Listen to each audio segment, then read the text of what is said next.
மனோஜ் புதுசாக கல்யாணம் பண்ணிக்கிற கனகா அவங்க அம்மா மனோஜுக்கு ஊட்டியில் இருக்கிற ப்ராப்பர்ட்டிலாம் எழுதி வைக்கிறேன்னு சொல்கிறாங்க. இதை கேட்டவுடனே மனோஜுக்கு பயங்கர சந்தோஷம். இதை கேட்டவுடனே மனோஜுக்கு பெரிய சந்தோஷம். ஆஹா, நம்மளுக்கு சொத்துலாம் வருதே அப்படின்ட்டு. இந்த சமயத்தில் பார்த்தீங்கன்னா விஜயாவுக்கு ஒரு விஷயம் தெரிய வருது. ரோகிணியும் கிருஷ்ணும் ஷோரூமுக்கு வந்து மனோஜ் கூட வந்து விளையாடுறத தெரிஞ்சுக்கிறாங்க. இதை தெரிஞ்சுக்கிட்ட விஜயா, என்ன இது, அவன் வயிற்றில் விளையாடுற குழந்தைக்கு இவன் காரணம் இல்லைன்றான். ஆனால் ரோகிணி கூடயும் கிருஷ்ணி கூட விளையாடிட்டு இருக்கான். இதில் ஏதோ ஒன்று மறைக்கிறான். ஒருவேளை நமக்கு தெரியாமல் ரோகிணி கூட குடும்பம் நடத்துகிறானோ அப்படின்ற சந்தேகம் விஜயாவுக்கு வந்துருச்சு. இதை எப்படி கண்டுபிடிக்கிறதுன்னு அப்படின்னு யோசிச்சு விஜயா, ஒருத்தி ஊரெல்லாம் சுற்றிட்டு இருக்காள் இந்த மீனா, இவகிட்ட சொன்னால் கரெக்டாக இருக்கும் அப்படின்னு சொல்லிட்டு விஜயா மீனா கிட்டே சுற்றிக்கிட்டு போய் சொல்கிறாங்க, மீனா எனக்கு ஒரு உதவி பண்ணோம் அப்படின்றாங்க.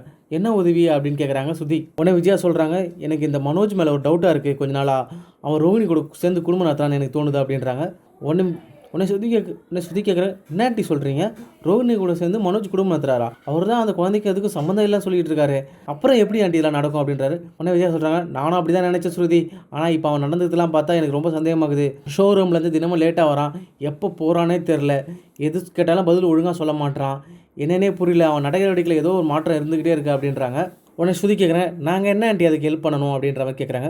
உடனே விஜயா சொல்கிறாங்க, இந்த மனோஜ் எங்கெங்கே போகிறான், இந்த ரோஹிணி கூட என்ன பேசுகிறான் பழகிறான் அப்படின்றது நீங்கள் கண்டுபிடிச்சி என்கிட்ட சொல்லணும் அப்படின்ற மாதிரி விஜயா சொல்கிறாங்க. உடனே சுதி சொல்கிறாங்க, ஸ்பை வழியா, அதெல்லாம் எனக்கு நல்லா பார்க்க வரும் மீனா, நம்ம கண்டிப்பாக இதை பண்ணலாம் அப்படின்றாங்க. உடனே மீனா சொல்கிறாங்க, அத்தை நீங்கள் எங்கிட்ட எந்த உதவியுமே கேட்டில்ல, முதல் முறையே இந்த உதவி கேட்டிருக்கீங்க, கண்டிப்பாக நான் பண்ணுறேன் அத்தை அப்படின்றாங்க. விஜயா சொல்கிறாங்க, இந்த பார் சும்மா இந்த பூ கட்டுற வேலை இருக்குது அது இருக்குதுன்னு சொல்லிட்டு மனோஜ் என்ன பண்ணுறான்னு கவனிக்காமல் விடக்கூடாது, எனக்கு ஒழுங்காக அவன் எங்கே போகிறான் ஏது போகிறான்னு என்கிட்ட வந்து பார்த்து சொல்லணும், இல்லைனா நான் வேறு ஆளை செட் பண்ணிக்கிறேன் அப்படின்ற மாதிரி விஜயா சொல்கிறாங்க. ஒன்று மீனா சொல்கிறேன், இல்லை அத்தை கண்டிப்பாக எந்த வேலையாக இருந்தாலும் நீங்கள் சொன்ன வேலையை நான் கண்டிப்பாக முடிச்சு தரேன் அப்படின்ற மாதிரி மீனா சொல்கிறாங்க. அப்புறம் மறுநாள் சுதியும் மீனாவும் மனோஜை ஃபாலோ பண்ணிகிட்டே இருக்காங்க. இதெல்லாம் தெரியாத மனோஜ் நம்மளுக்கு ஸ்கூட்டியில் சொத்து எழுதி வைக்க போகிறாங்கன்னு சொல்லிட்டு ஜாலியாக இருக்கார் சந்தோஷமாக.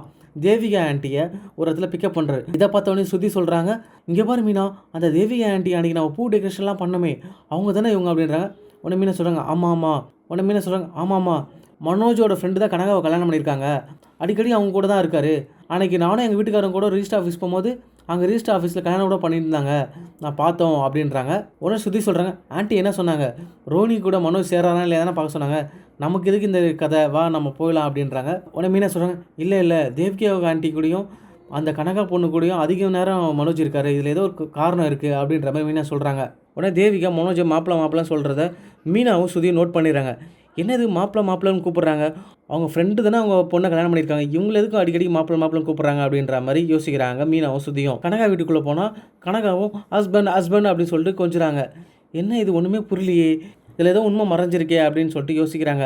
மனோஜ் மேலே சொத்து எழுதுறதுக்காக ஆடிட்டரை வர சொல்லியிருப்பாங்க கனகவங்க அம்மா. உடனே ஆடிட்டர்கிட்ட சொல்கிறாங்க கனகவங்க அம்மா, இவர் தான் எங்கள் மாப்பிள்ளை, ஊட்டியில் இருக்கிற சொத்தை இவர் மேலே தான் எழுதி வைக்க போகிறோம் அப்படின்ற மாதிரி சொல்கிறாங்க. இதை கேட்ட உடனே ஸ்ருதிக்கும் மீனாவுக்கும் பெரிய அதிர்ச்சியாக இருக்குது. என்னது, ரோகிணி பின்னாடி மனோஜ் சுற்றுறாருன்னு பார்க்கலான்னு பார்த்தா கனகாவை கல்யாணம் பண்ணியிருக்காரு போல இவர். ஆனால் கேட்கும் போது எல்லாம் நம்ம கனகாவை ஃப்ரெண்டோட ஒய்ஃப்னு சொல்லியிருக்காரு, இவ்வளோ கேவலமாக இருந்திருக்காரு மனோஜ் அப்படின்னு சொல்லிட்டு சுதியும் மீனாவும் பேசிக்கிறாங்க. அப்புறம் இந்த விஷயத்தை அப்படியே போயிட்டு விஜய் கிட்ட சொல்ல போகிறாங்க. இதுக்கப்புறம் என்ன நடக்குதுன்னு பார்க்கலாம்.